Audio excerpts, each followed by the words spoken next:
പച്ചമരുന്നുകളുടെ സത്തും തേങ്ങാപ്പാലും നെയ്യും ചെറുപയറും ഉലുവയും ജീരകവും ഒക്കെ ചേർന്നൊരു കഞ്ഞി. കർക്കിടക കഞ്ഞി, ഔഷധക്കഞ്ഞി, ഒരു കൂട്ടാനുമില്ലാതെ തന്നെ കഴിക്കാവുന്ന അത്ര രുചികരമായ കഞ്ഞി.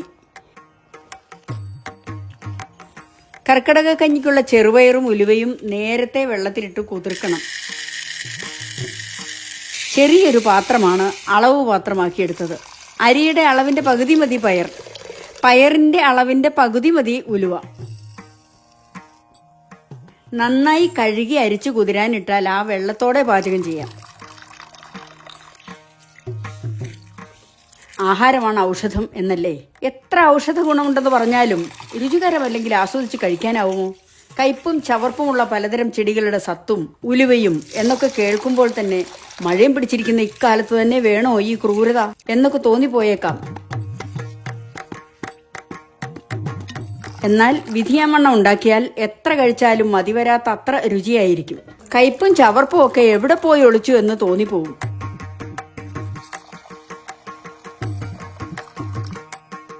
കഴുകി വൃത്തിയാക്കി കുതിരാനിട്ടു, അടച്ചുവെച്ചു. 10-12 മണിക്കൂർ കുതിരട്ടെ. ഇത് മുക്കുറ്റി, ദശപുഷ്പങ്ങളിലൊന്ന്. രക്തം ശുദ്ധീകരിക്കാൻ, പ്രസവശേഷം ഗർഭപാത്രം ശുദ്ധമാക്കാൻ എന്നുവേണ്ട സർവ്വവിധ ശക്തിമരുന്നുകളും ചുമന്നാണ് ഈ കുഞ്ഞൻ ചെടിയുടെ നിൽപ്പ്. കർക്കിടകത്തിൽ എന്തു മരുന്ന് പ്രയോഗിച്ചാലും വേഗം ഫലം ചെയ്യും. അതുകൊണ്ടാണ് നെറ്റിയുടെ മധ്യത്തിലായി നാഡികളുടെ സംഗമസ്ഥലത്ത് മുക്കുറ്റിച്ചാന്ത് തൊടുന്നത്. മുക്കുറ്റി പറിച്ച് കൈവെള്ളയിലിട്ട് ഞെരടണം. ഇതാണ് മുക്കുറ്റിച്ചാന്ത്. ദശപുഷ്പം ഏറെ പ്രസിദ്ധമാണ്. പക്ഷെ അതിലെ 10 ചെടികളും എല്ലാവർക്കും തിരിച്ചറിയാമോ എന്ന് സംശയം. ഉദാഹരണത്തിന് തിരുനാളിയോട് നല്ല സാമ്യമുള്ള ഒരുപാട് ചെടികളുണ്ട്. അത്തരത്തിലൊന്നാണ് ഇത്. ഇതിന്റെ ഇലകൾക്ക് തമ്മിലുള്ള സൂക്ഷ്മമായ വ്യത്യാസം സൂക്ഷിച്ചു നോക്കി മനസ്സിലാക്കണം. ഇത് മുലതാങ്ങി. ഇലകൾ തമ്മിൽ നല്ല സാമ്യം. നന്നായി നിരീക്ഷിച്ച് മനസ്സിലാക്കി വയ്ക്കണം. ഇലയുടെ അകവും പുറവും നോക്കണം. നിറവ്യത്യാസം നോക്കണം. തിരുനാളി ഒന്ന് കശക്കിയാൽ ഹൃദ്യമായ മണമുണ്ടാവും. ഇതാണ് ചെറുള. ഇതിന്റെ പൂക്കളാണ് ഇതിന്റെ പ്രത്യേകത. പൂക്കളാകും മുമ്പ് കണ്ടാൽ തിരിച്ചറിയാൻ പ്രയാസമാണ്. ഏത് ചെടിയാണെങ്കിലും കൃത്യമായി തിരിച്ചറിയാതെ പറിച്ച് ഉപയോഗിച്ചാലുള്ള ഭവിഷ്യത്തുകൾ ചിലപ്പോൾ ഗുരുതരമായേക്കാം. നിലപ്പനയാണ്. മനസ്സിലാക്കി വെക്കാൻ വളരെ എളുപ്പമാണ്. ഇലയും കിഴങ്ങും ശ്രദ്ധിച്ചാൽ മതി.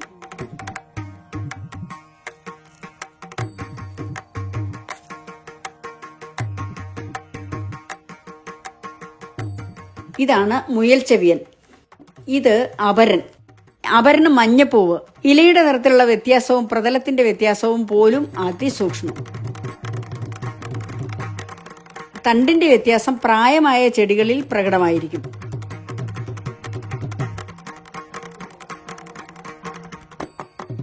ഇതാണ് കറുക. കാഴ്ചയിൽ സാധാരണ പുല്ല് പോലൊരു പുല്ലാണ്. പൂവുള്ള കറുക തിരിച്ചറിയാൻ എളുപ്പമാണ്. ഇതിന്റെ പൂവ് കതിരാണ്. നേരിയ ഈ കതിരാണ് തിരിച്ചറിയാൻ ഏറ്റവും എളുപ്പം. ഉഴിഞ്ഞ. തിരിച്ചറിയാൻ എളുപ്പമുള്ള ഒരു വള്ളിച്ചെടിയാണിത്. വള്ളിയുഴിഞ്ഞി എന്നും പറയും.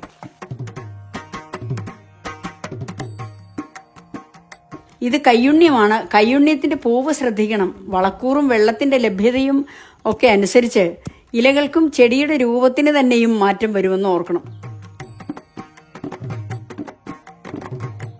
ഇത് പൂവാങ്കുരുന്നില.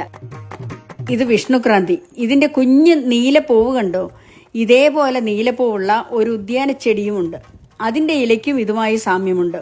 വളരെ ശ്രദ്ധിച്ചാലേ തിരിച്ചറിയൂ.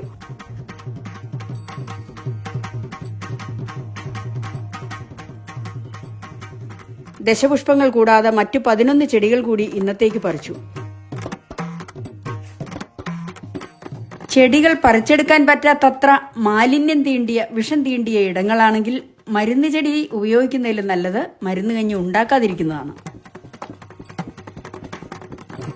എന്നാൽ വീടിനടുത്തൊരു പ്ലാവുണ്ടെങ്കിൽ പഴുത്ത പ്ലാവിലയുടെ ഞെട്ടി ശേഖരിച്ചു പോലും ഒന്നാന്തരം കഞ്ഞി ഉണ്ടാക്കാം. ഇടവം പകുതി മുതൽ നമുക്ക് മഴക്കാലമാണ്. കർക്കിടകമാകുമ്പോഴേക്ക് മണ്ണ് നന്നായി തണുത്തിരിക്കും.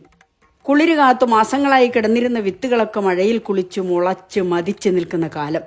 കളകളും വിളകളുമായ ചെടികളെ കൊണ്ട് മരതകപ്പെട്ട് വിരിച്ച കാലം. എത്രയോ ഇലക്കറികളാണ് ചുറ്റിലും. എത്രയോ മരുന്ന് ചെടികളാണ് ചുറ്റിലും. കർക്കിടകക്കഞ്ഞിക്ക് പറ്റിയ 50-ലേറെ ചെടികൾ ഈ വട്ടത്തിലുണ്ട്.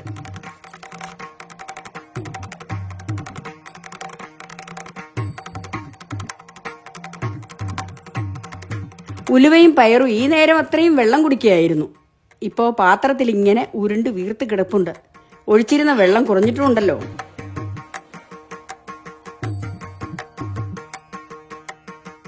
കഞ്ഞി വയ്ക്കാറായി. അതേ അളവ് പാത്രത്തിന് 2 പാത്രം അരി അളന്നെടുത്തു. ഏറ്റവും നല്ല അരി തന്നെ കിട്ടിയാൽ കൊള്ളാം. ഞവര, രക്തശാലി തുടങ്ങി അരി തന്നെ മരുന്നായ പലതരം അരികളുണ്ട്. പക്ഷേ പലർക്കും ഇതൊക്കെ അപ്രാപ്യമാണിന്ന്. കർക്കിടകത്തിൽ മരുന്നിൻ്റെ ഗുണമെങ്കിലും കിട്ടണ്ടേ? നമ്മളെടുക്കുന്ന പച്ചമരുന്നുകളെല്ലാം തന്നെ രോഗപ്രതിരോധ ശേഷി കൂട്ടാൻ സഹായിക്കുന്നവയാണ്. അതുകൊണ്ട് ഏതരിയെങ്കിലും ആകട്ടെ, അരിയുടെ പകുതി ചെറുപയർ, അതിൻ്റെ പകുതി ഉലുവ, ഇതാണ് കണക്ക്. അടുപ്പേൽ കലം വെച്ചു, വെള്ളമൊഴിച്ചു, അരി അരിച്ചിട്ടു, അടച്ചു, തിളയ്ക്കട്ടെ. നല്ല വേവുള്ള അരിയാണ്.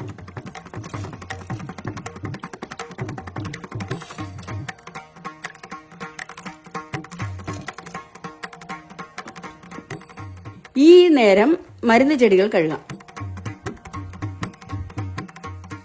വേരിൽ മണ്ണുണ്ടാവും. നന്നായി കഴുകിയാൽ മതി. പ്രാണികളോ മുട്ടകളോ ഒക്കെ ഉണ്ടോ എന്ന് നോക്കി നീക്കം ചെയ്യണം. പലതവണ ഉലച്ച് കഴുകി വൃത്തിയാക്കി എടുക്കണം.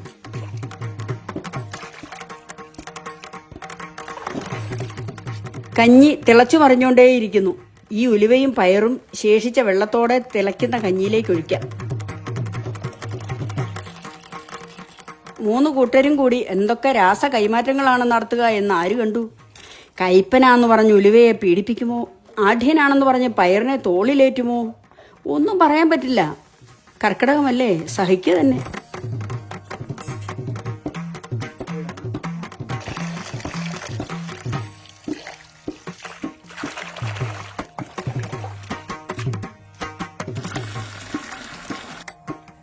ഇതിലെ കുറുന്തോട്ടിയുടെ മാത്രം വേരിലെ തൊലിയാണ് എടുക്കേണ്ടത്.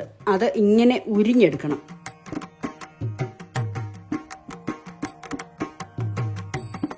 ബാക്കി ചെടികൾ സമൂലം കൂട്ടിപ്പിടിച്ച് അരിയൻ പലകയിൽ വെച്ച് കുരുകുരൂന്നരിയണം. അരയ്ക്കാൻ എളുപ്പത്തിനാണ്.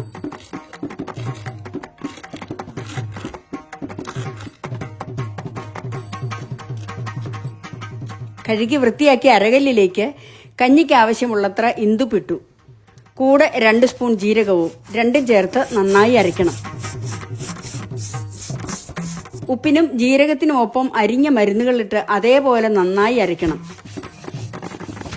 പച്ചിലകൾ അരയ്ക്കുമ്പോൾ ഉപ്പ് കൂടെ ഉണ്ടാവണം, ചുവയ്ക്കാതിരിക്കാൻ. ഇതൊക്കെ നിസ്സാരമാക്കി തള്ളിക്കളഞ്ഞാൽ യഥാർത്ഥ രുചി കിട്ടാതെ വരും.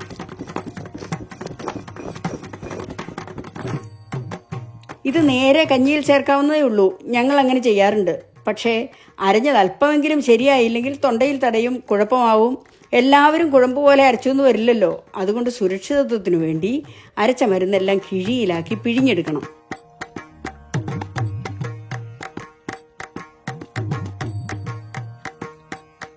ഒരു തേങ്ങ ചുരണ്ടിയെടുക്കണം. ലേശം വെള്ളം തളിച്ച് ചതച്ച് പാല് പിഴിഞ്ഞെടുക്കണം.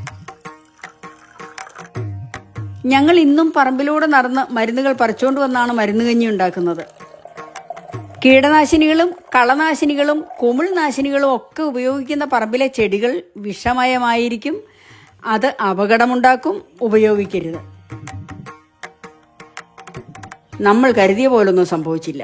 ഇളം ശ്വാസം പോലെ നേരിയ തിളയിൽ മൂവരും ഒരുപോലെ വെന്ത് നേർത്ത് കിടക്കുന്നു. പച്ചമരുന്നൊഴിച്ച് അവരെ ഉണർത്താം. വേർപെടാൻ മനസ്സില്ലെന്ന മട്ടിലാണ് ചട്ടിയിൽ അവരുടെ കിടപ്പ്. കുറച്ചു നേരം പച്ചനീരിൽ ആറാടത്തെ. ഇനി അഭിഷേകം.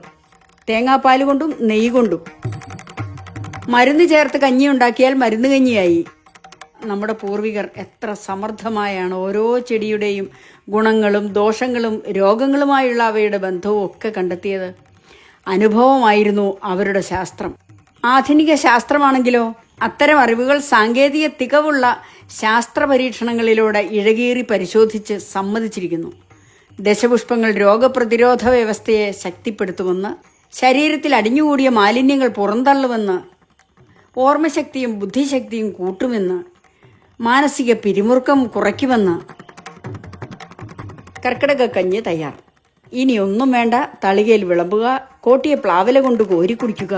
ഈ ചീരത്തോരനും ഈ ഉപ്പുമാങ്ങാ ചമ്മന്തിയും ഈ ചുട്ട പപ്പടവും ഒക്കെ വെറും അലങ്കാരങ്ങൾ, വെറും ആഡംബരങ്ങൾ മാത്രം.